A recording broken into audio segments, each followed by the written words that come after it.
a pivotal week in American politics is upon us, setting the stage for the momentous choices awaiting voters in November.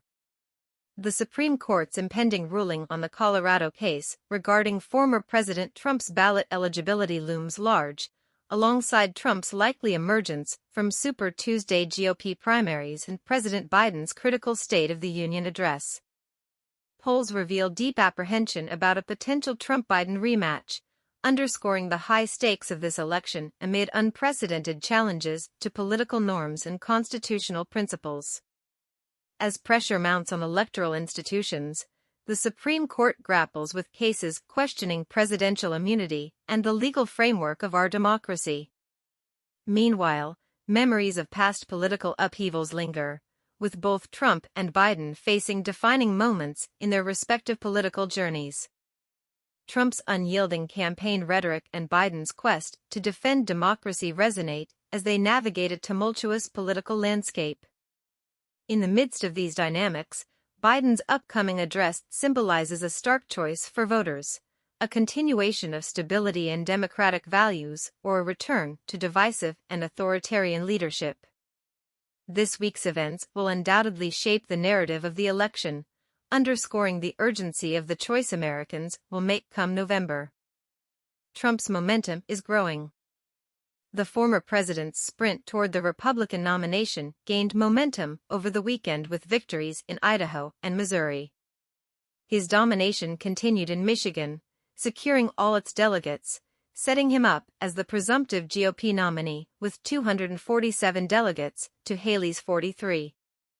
Trump's growing hold on the GOP has rallied party leaders, including Senate No. 2 John Thune's endorsement.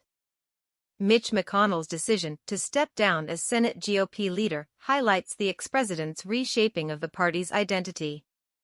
Despite Haley's determination following her South Carolina loss, pressure mounts for her to exit the race as Trump's lead widens. GOP Senator Markwayne Mullin suggests it's time for her to consider the reality of her chances. Trump's campaign rhetoric, now intertwined with his legal battles, paints him as a political dissident facing persecution. He accuses Biden of crimes resembling those for which he's being tried, warning of dire consequences if Biden remains in power. In a rally in Greensboro, North Carolina, Trump accused Biden of plotting to overthrow the U.S., highlighting the pivotal Supreme Court case on presidential immunity, critical not just for his 2020 election interference but for his future political ambitions. Biden is failing to quell concerns about his age.